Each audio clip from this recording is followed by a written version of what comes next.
She stood in the cold lobby, clutching a worn leather purse to her chest as if it held the last piece of her dignity. The marble floors gleamed, reflecting her anxious face. The receptionist's eyes flicked up and down, judgment clear. "You're here to see Mr. Carson?"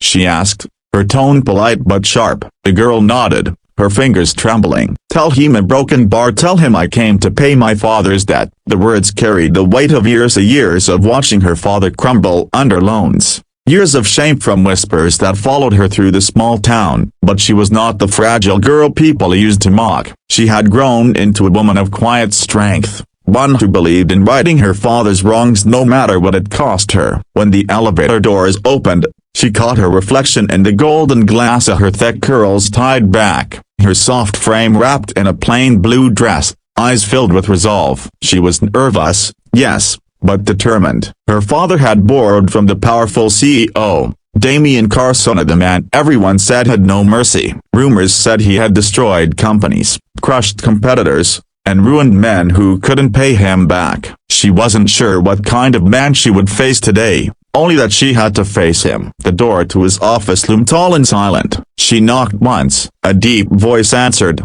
"Come in." Damian Carson looked up from his desk as she entered. For a moment, his breath caught in, not because she was the kind of beauty that turned heads, but because she carried something rarer, sincerity. He had expected arrogance or fear, not this trembling honesty. "You're Mr. Miller's daughter?"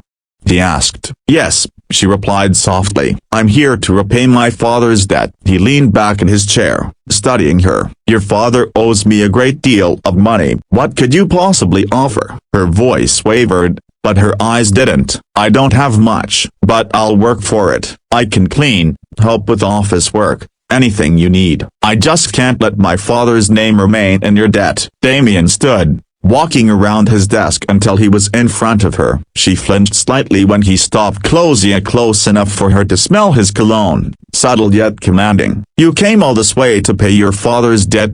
he asked again, his voice softer this time. She nodded. "Yes, sir." Then came the words that shattered every expectation. "You owe me nothing," he said quietly, "except dinner with me tonight." She froze, her heart pounding. "Dinner?" "Yes," he said, almost smiling. "I'd rather hear your story than your apology." For a moment, she thought he was mocking her, but his eyes held no cruelty, only curiosity and something else she couldn't name. She agreed hesitantly, unsure if she was stepping into kindness or a trap. That night, she sat across from him in a restaurant where chandeliers glowed like falling stars. She had borrowed a simple dress from a friend, her nervous hands hidden beneath the table. Damian, dressed in a black suit, watched her with quiet fascination. "Tell me," he said, "why would you take responsibility for something your father did?" She looked down at her plate. "Because he's still my father. He made mistakes,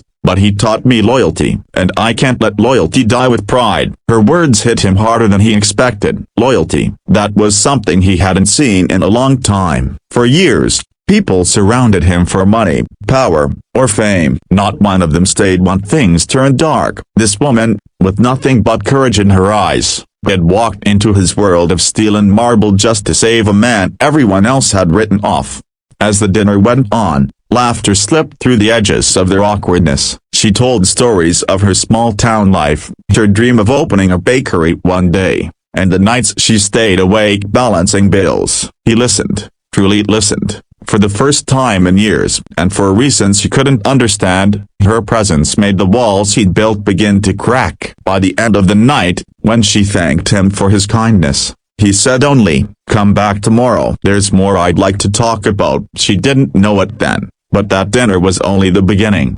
The next morning, she arrived again, uncertain whether she was walking into business or something deeper. Damian greeted her not as a debtor's daughter, but as someone whose honesty had shaken him. He asked her to help with small projects around the company, not because he needed help, but because he wanted reasons to keep her close. Days turned into weeks. She became a quiet presence in the busy halls of Carson Enterprises, always smiling, always humble. The staff whispered, wondering who the big girl in the CEO's office was. But Damian ignored the gossip. He saw her strength to the way she refused to bend even when others looked down on her size, her background, her simplicity. One afternoon, As she worked late in the file room, he walked in. "You shouldn't be here this late," he said. She looked up, brushing a strand of hair behind her ear. "I wanted to finish what I started." He smiled faintly. "You remind me of someone I used to know, someone who believed people could be better than their mistakes." "Maybe they can," she said softly. If someone believes in them long enough. Something inside him shifted that day. He had spent years believing compassion was weakness, but this woman with trembling hands and unshakable courage,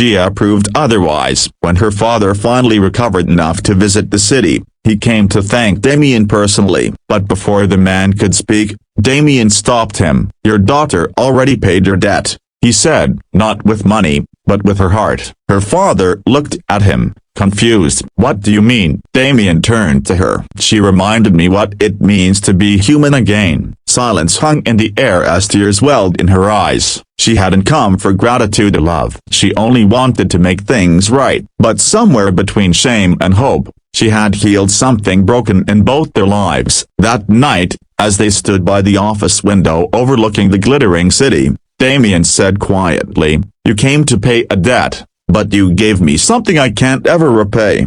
She smiled through her tears. "And what's that?" "Peace," he whispered, "and a reason to start over." The city lights flickered below them, and in that stillness, two hearts, one scarred by pride, the other by pain, found something rare and unspoken. Because sometimes, debts are not settled with money, a broken bar, but with love, forgiveness, and the courage to believe again.